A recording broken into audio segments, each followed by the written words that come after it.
She's a conservative and I'm liberal, and yet we've been friends for almost 40 years. Everyone says you shouldn't talk about politics, religion, or money, and we say that's exactly what friends should be talking about. Join us as we tackle the conversations you're having in your head, but are too scared to say out loud. Hello, Jolene. Hello, Nicole. Listen, couple things. Please click on that subscribe button and share with your friends. We're building a community here. We would also like to ask all of our listeners and viewers that if you are interested in seeing We've Got to Talk continue, we would love for you to consider being a micro-sponsor. If you're interested in becoming a micro-sponsor, if you feel like your product or your whatever you are trying to advertise melds with what we're doing here, if you like what we're doing here, if you believe in what we're doing here, please consider being a micro-sponsor. And all you have to do is reach out to our website, we'vegottotalk.com, and go to the contact page and give us a shout out, and we will get right back to you. Spread the word, people. Spread the word. All right. So, Miss Thing, today on We've Got to Talk, I am excited because I have zero idea what's about to happen here. Whoa. And it kind of makes me tingle. And it makes me a little nervous, but more tingle than nervous. So Brianna, our producer, she really wanted us to talk about Gavin Newsom and his hair. His hair. Like in her Australian world, she's hearing about Gavin Newsom and how he's approaching politics, how he's approaching his governorship.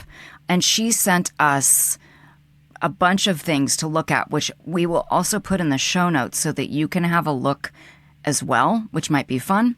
She had us look at Connor Eats Pants, a Fortnite channel for the kids out there.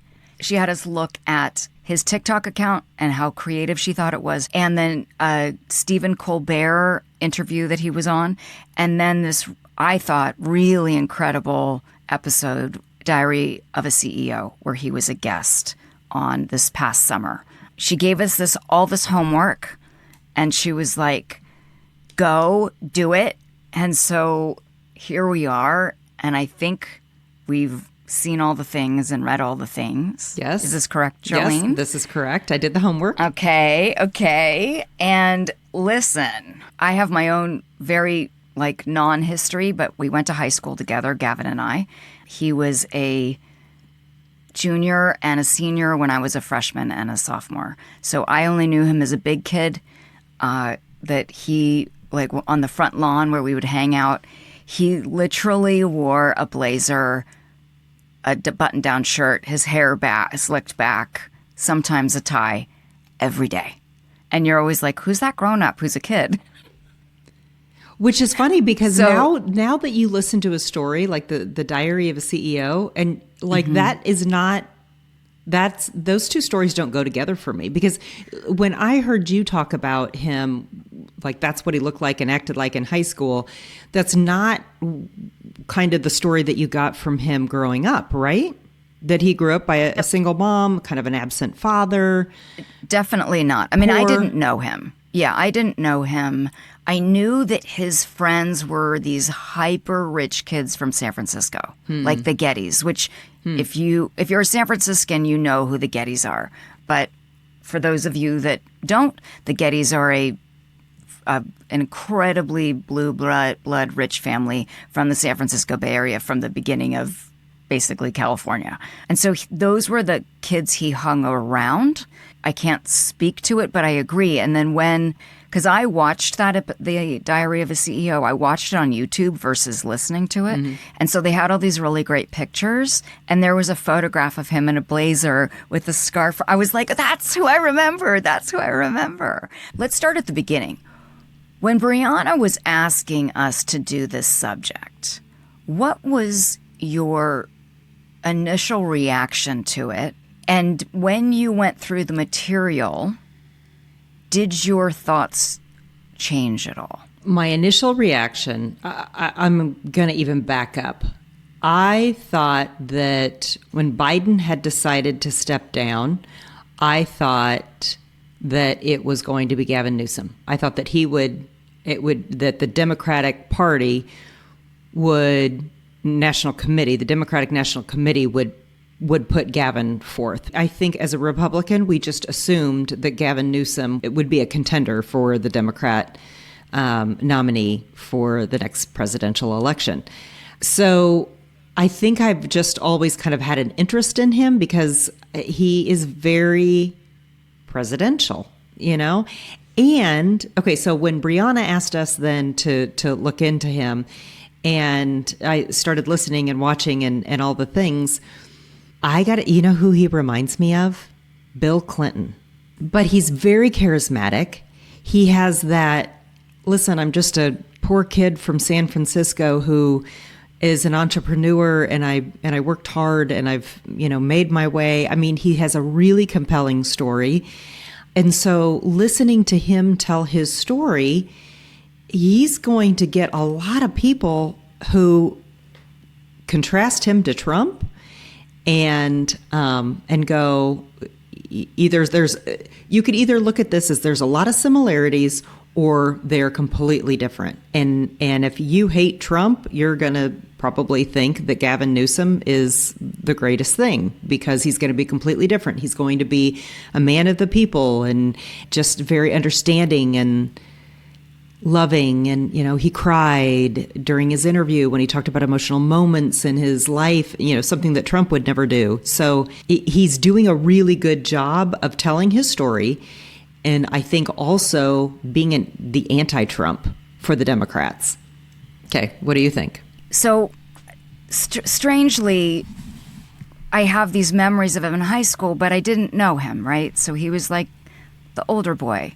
And I actually have yearbooks. Oh, you have props.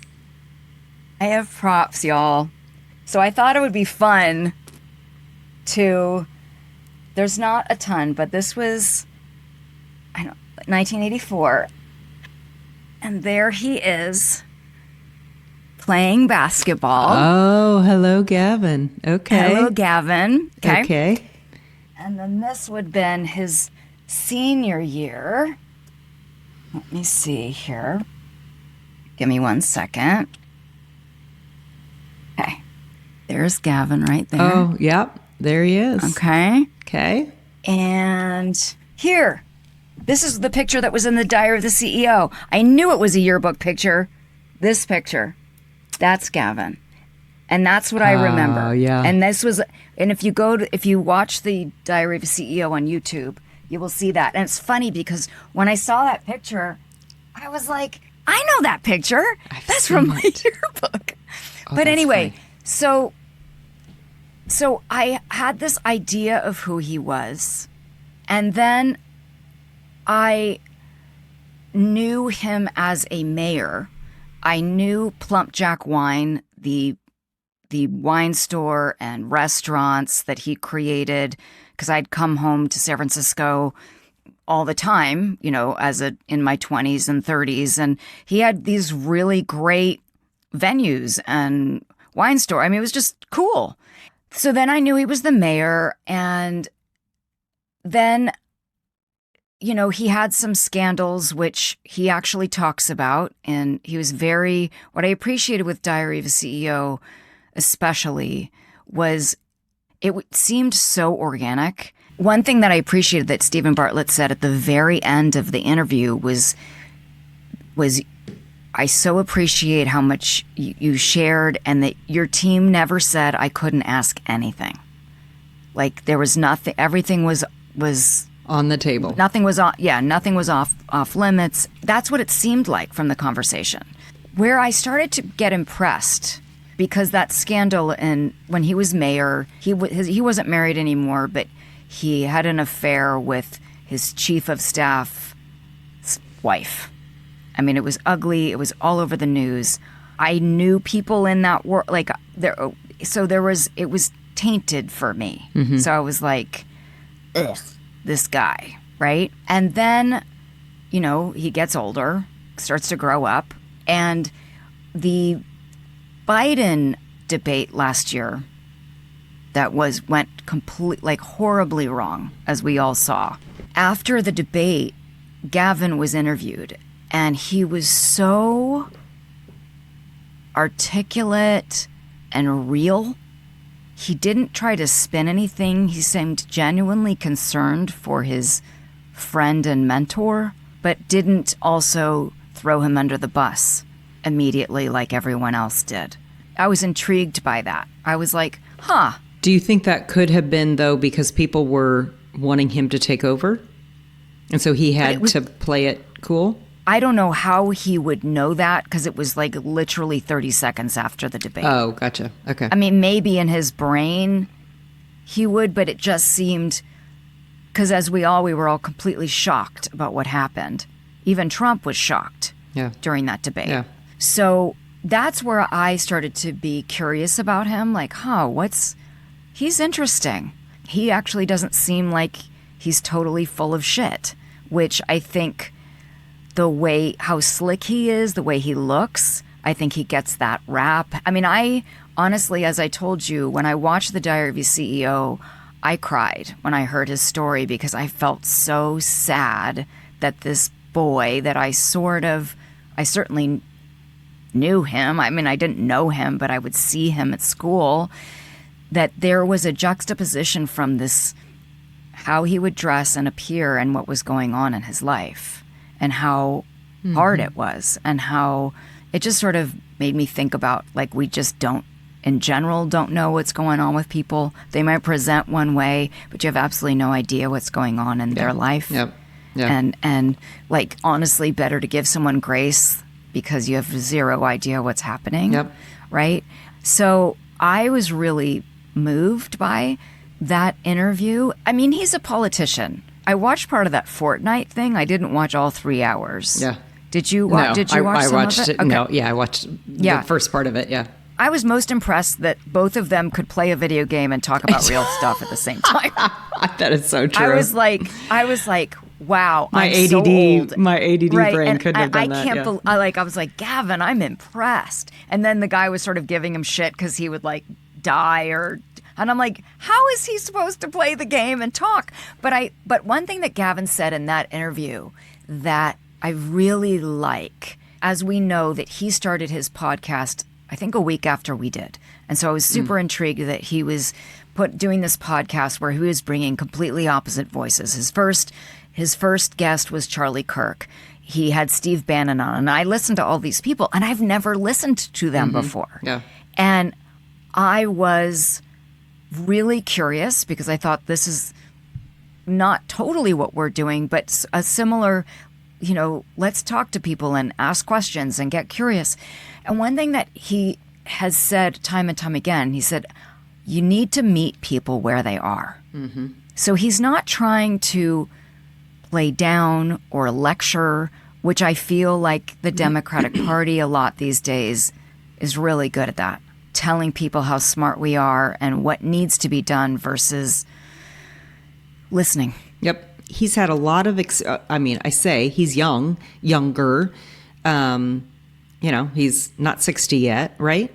He's 58. So he's been involved enough in politics and specifically San Francisco and then California politics that I think he's done a good job of setting himself up for this position if this is the way that he chooses. Don't you think that he's going to run for president?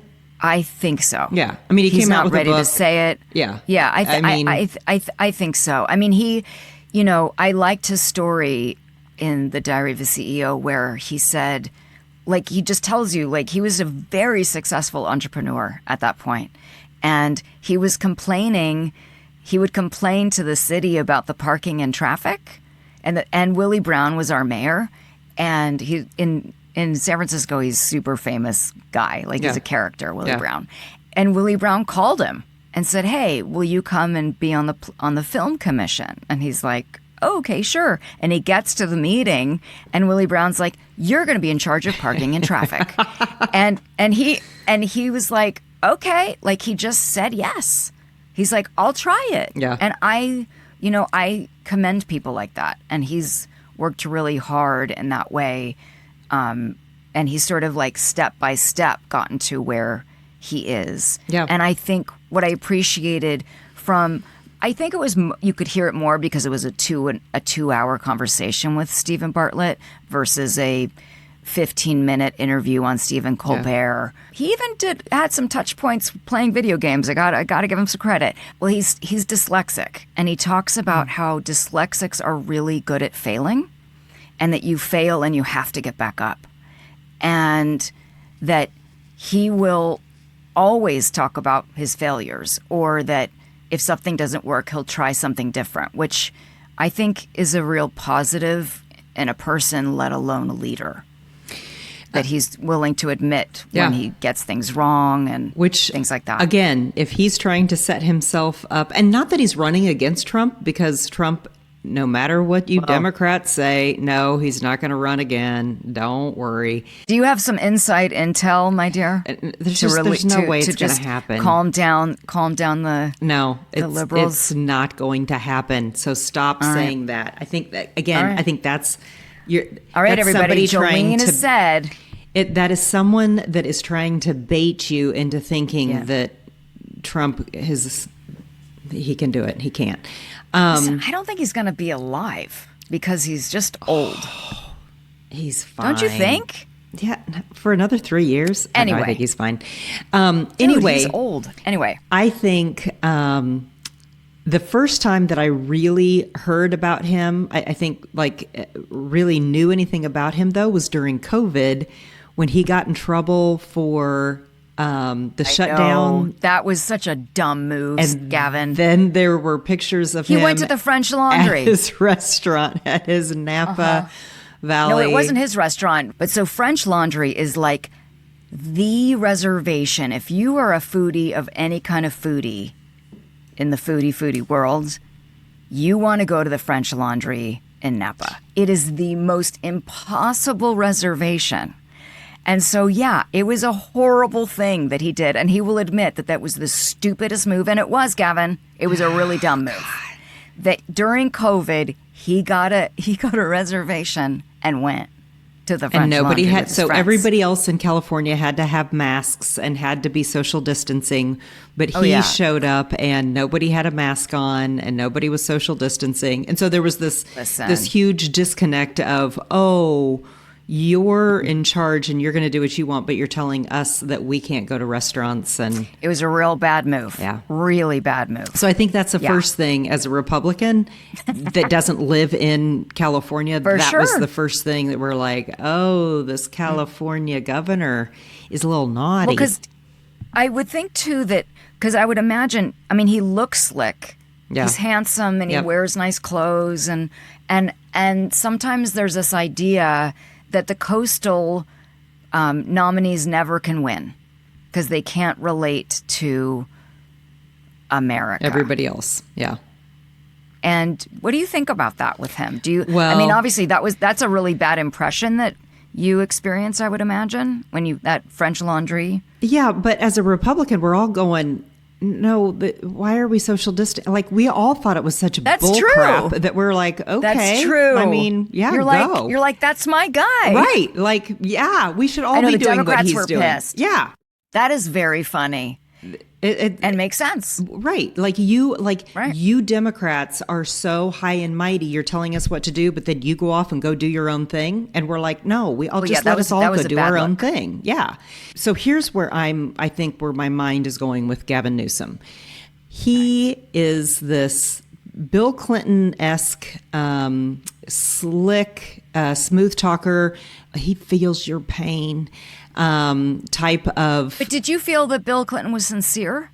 Like, are we putting? I think at the time, right? Obviously looking back, but at the time, you're like, no, he absolutely was. He related to a lot of people. He totally could relate relatable to a lot of people. Mm-hmm. Absolutely, and so I think that is exactly where Gavin Newsom is his strength right now. Interesting. But the fact that he comes from being the governor of California absolutely will kill him with everyone else. I think he has a lot of obstacles to overcome by looking at the management of his state You look at the homeless situation, you look at the high taxes, you look at the problems with the infighting of government of LA and San Francisco and all that. And I think that he's going to have to answer for a lot of things in California. What is the infighting of LA and San Francisco? What do you mean by that? Oh, I mean, like the LA, like the fires. Like, okay, who was it? Who was the Palisades? Was that? Yes. Was that the problem with the water? Was that the problem with the mayor? Was that all of that? The crime that's increasing. That is probably as crime as a whole is coming down in other areas. And this came from, because I know you're going to ask me what my source is.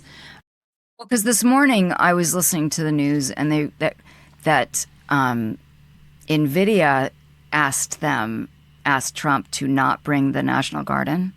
Is it NVIDIA? Is that how you pronounce the name? In LA? In San Francisco? No, in San Francisco. In San Francisco. And he said, okay. Oh, because of business. NVIDIA is his buddy of right money now. And power. Money just and power. Like you talked about. Money and power. And that crime is down in San Francisco. Okay. This came from the Prop 47 and Prop 57, and I don't know what those propositions are, but it really ties the hands of law enforcement for repeat offenders. That has been one of the things that will come under scrutiny, I think, if he runs. The amount of homelessness, this came from a HUD, Housing and Urban Development website, that homelessness has increased by 31% in California, $24 billion spent on homelessness from 18 to 2022. And that he is concentrating more on giving houses to homeless people instead of really getting at the root cause. So those with, mental illness and addiction problems, some of these initiatives aren't really addressing those issues. They're just giving houses away or, providing housing for homeless people instead of really getting to the root causes. Oh, election integrity. There was an article on the Nonpartisan Transparency Foundation out of California, said that it gives a failing grade on election integrity, that there's been evidence of voter fraud, inaccurate voter lists, inadequate signature reviews, and voter suppression. Can you tell me where you saw that? Yep, Transparency Foundation of California, which says that it is a nonpartisan organization. Oh, here we go. Here it is. Exposing Gavin Newsom's top 10 frauds and failures. Highest cost of living in the nation, soaring crime, not sure about that one. Worst homelessness crisis in the nation, weakest election integrity. Let's try this, just out of curiosity. Yeah. You conservative, you just Googled Gavin Newsom, right? And you got an F. What did? Okay. What's the F? That when you Googled Gavin Newsom, a report came up that he gets an F. Oh, I didn't see that part. I didn't see the review. It's an grade F. on an F. Okay, so now I'm gonna Google him and see what comes up. Gavin Newsom, Governor of California. His Facebook page. That's it. His Facebook page. He's in the Governor's National Association. But a little bit about his wife. Nothing about this foundation. Did I just say this to you already, that on the Diary of a CEO that he has been recalled 7 times? Yeah. Net favorability dropped by 10%, by 10 points after the release of his podcast. Oh, really? Others feel his outreach to conservative figures or adopting less progressive rhetoric alienates his base. Come on. See? People don't even want him to engage with Republicans. That is absolutely true. We talked about this months ago when, because I think, like I said, I think he started a week after we did, and he has like the lowest Apple podcast score you can have. Oh my gosh. And it's because people are pissed that he's giving as they're calling it, giving these people a platform, where I'm like, are you serious? Like, they're just not willing to listen to anyone, which I think is an enormous issue. I mean, and why you and I are here. But it's startling that people, I mean, I learned a lot listening to Steve Bannon especially. I was like, there was so much I didn't agree with, but then there was so much I was like, he kind of sounds like Bernie. It was just so... A phrase I'd never thought would come out of your mouth. I have learned so much by listening to Steve Bannon. Who are you? I don't even know who you are. Listening to him in conversation with Gavin. It was just, we make these decisions that we hate them, that we hate these people. And maybe there's a reason to hate them. And I'm not saying that there's not, some people are not like the best people on the planet, but you just sort of get in your camps and that's it. And I think it's interesting that he's willing to get on there and talk to them. Thank goodness. He doesn't always push back in a way, which I know a lot of people get mad at us for not pushing on each other the way they are probably screaming at us to ask each other that question that needs to be asked, or give each other that fact that needs to be, thrown out to each other. But I don't know. It's the only time I'm going to listen. And in some ways, I guess I trust it more, the conversation, because there is a person that thinks a little bit more like me, that versus like, I'm going to watch Steve Bannon on Fox or Newsmax or something. Right. Then it's just like they're playing into the whole performance of it all, I guess. Here's the other thing that I did find interesting, though, is he pushed back against the trans women in sports, in girls' sports, and got a lot of heat from the LGBT community by saying, nope, I think women need to be in women's sports and men need to be in men's sports. Which again, if you're going to run for president, you're going to have some views that encompass a lot more people than just the Democratic Party. So, well, it's funny because he went into great detail in the Stephen Bartlett interview about how he was invited by Nancy Pelosi when he was a new mayor to hear GW speak. And at the time, everyone, I guess towards the end of his speech, he talked about we must pass an amendment to ban same-sex marriage. Mm-hmm. And he was sitting there listening, and then some couple was like, yeah. And he's thinking, huh? And he'd just been elected mayor.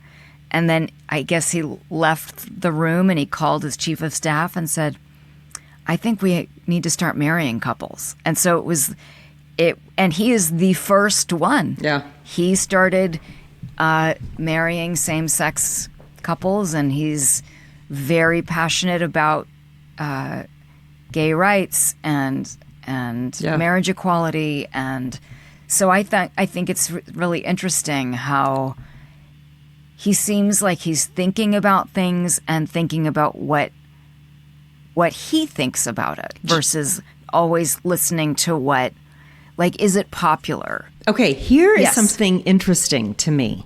Do you find it at all absolutely intriguing that he was married to Kimberly Guilfoyle? I know. And then she was engaged to Donald Trump Jr.? Donald Trump Jr., and they have the same slick back hair. Their engagement's off, though. They're no longer engaged. Oh. Yeah. But she was still, they broke up before the election, but she was still at the inaugural, I think. I didn't realize that. Because I remember him being married to her, and he says it on the podcast that the marriage went south, and it wasn't, that they were on good terms, that it just, I guess, wasn't a good fit. And then I remember her dating Don Jr., and I'm like, okay, what's up, lady, with your obsession with the slick back hair and the politician guy? But they couldn't be more different. Maybe. Would you vote for him? I would have to hear more.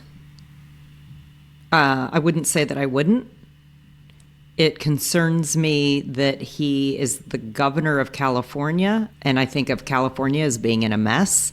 But I also, so I don't know. I'd have to hear a debate. I'd love to hear, pointed questions. I mean, so far he's on this tour of kind of get to know me.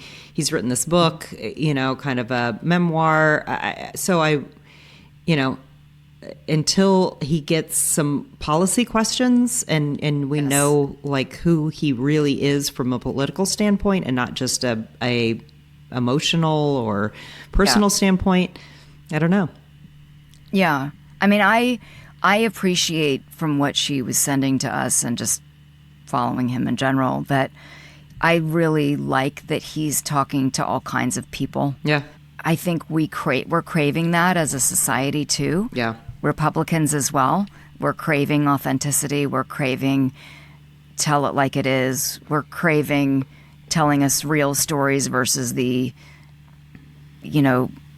bullshit political jargon we've heard for how many years. It just rings so inauthentic. Yeah. I think that's one thing that he's got going for him, but I do think it's a long road. I mean, I also think that's why Mamdani is doing so well here, because it's very clear, even on the right, I think people are really wanting to feel seen and heard. I mean, I think that's human nature, but I think right now people are tired of the slick, robot-y politician thing. And so, like, his look doesn't necessarily, like you said at the beginning of the podcast, his story doesn't necessarily match what he looks like. Mm-hmm. Yeah. Like the struggles he's been through.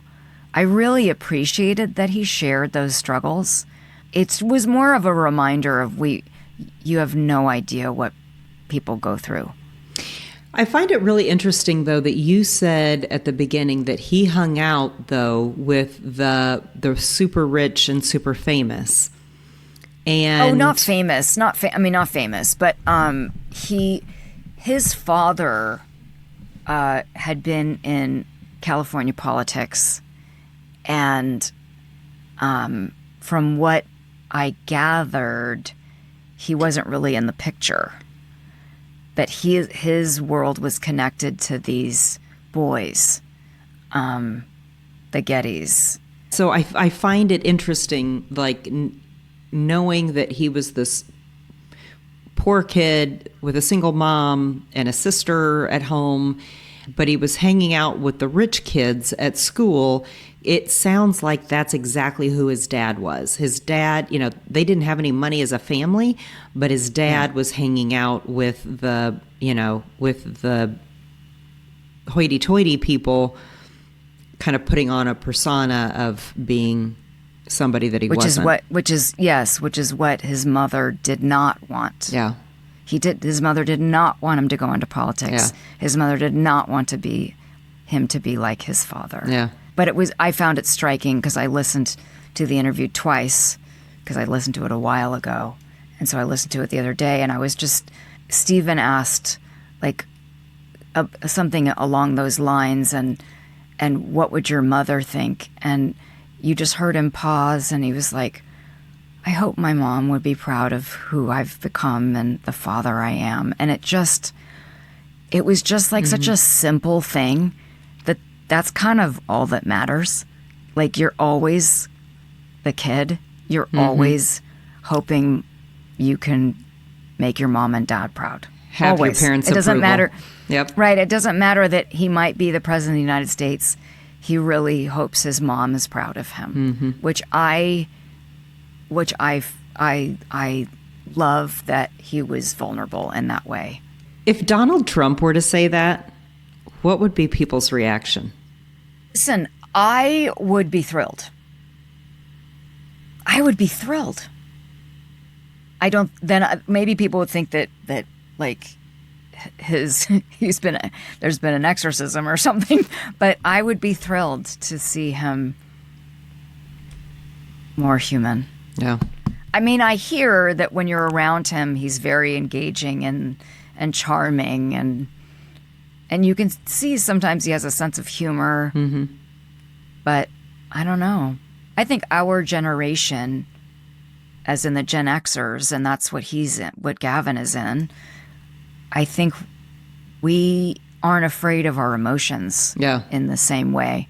I think we were sort of maybe the beginning of men being able to be vulnerable, and it's okay. And I sort of think the time is sort of demanding of that at this point. I want that in a leader. The fact that he's lived through a lot makes me feel more comfortable with him. But, you know, we'll see. I think there's a long way before 2028. Yep. And he's got a lot of work to do. Yeah. I like what he's doing. One thing that Brianna pointed out on his TikTok, which whoever is running his social media, I'm going to shout out to them because they are clever and they are funny and they're not mean. And we need more of that. And I appreciate that because these politicians, he's not mean. And I think that's a really great model, whether he wins or doesn't. Yeah. Just that he's not mean. Yeah. And funny. So, any other thoughts? Nope, that's all. Do you have a good for the soul? Why do I always forget it? No, I don't have any. Okay, I have a good for the soul. So, Andrew Schultz is this major comedian. And he's kind of like a bro, like Joe Rogan. And he has his own podcast called Flagrant. And it's with his co-host. And basically almost every episode, you just hear them laughing all the time. Like there's a guest and they have really interesting questions and conversations, but there's just a lot of laughter. It's very bro-y, but I really like the podcast. And it turns out yesterday they had on Zoran Mandami. Oh, wow. And our election's coming up here in New York City. And I have been struggling. What am I going to do? What am I going to do? And just reading everything I can and trying to figure it out. And this podcast, today's podcast, or yesterday's podcast, which I'll put in the show notes, is such a fantastic conversation. And I still haven't made my decision yet. But one thing I can say, it was the first time that I had heard not just the sound bites of freeze the rent, all the things that everyone's so freaking scared about. He actually articulated plans which made so much sense, which didn't make it sound so nuts. And I just really encourage people to listen to it. But I think it's a fantastic conversation. And it honestly just sort of reminded me, because I think you sent me, Jolene, that thing on Instagram about how Trump and Mamdani, we make decisions about, or it's the political campaigns against them. Yeah. We decide what they are. And we're also quite hypocritical about, we might feel this way about Trump, but not about Mamdani or vice versa. Yeah. And so this conversation was really enlightening to me to remind me that, hey, if you're feeling confused or someone is giving you instigating a reaction in you, ask more questions, dive deeper, and get some answers. And then it's either going to clarify how you feel or make you feel less icky or make you feel safe or unafraid or all the things that you're worried about. The answers are out there. You just have to go find them. Yeah. Good. So that was helpful to me in my struggle bus of mayoral crazy. I do have a would you rather.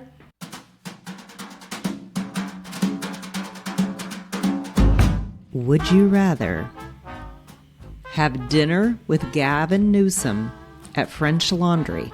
Okay. Or a beer and a Reuben with AOC in a New York bar? English, no, I'll say with AOC in an Irish pub in New York. Oh, man. That's a really, really, really good question. I mean, you just said not that it's so hard to get into French Laundry. I mean, you might for have sure, to... and there's not a pandemic, right? I'm not going to get bad press for going. No, okay. It's next weekend. You're going next weekend. Oh my God, that would be so fun. And I could ask him a bunch of questions, and then I could ask him to come on the podcast.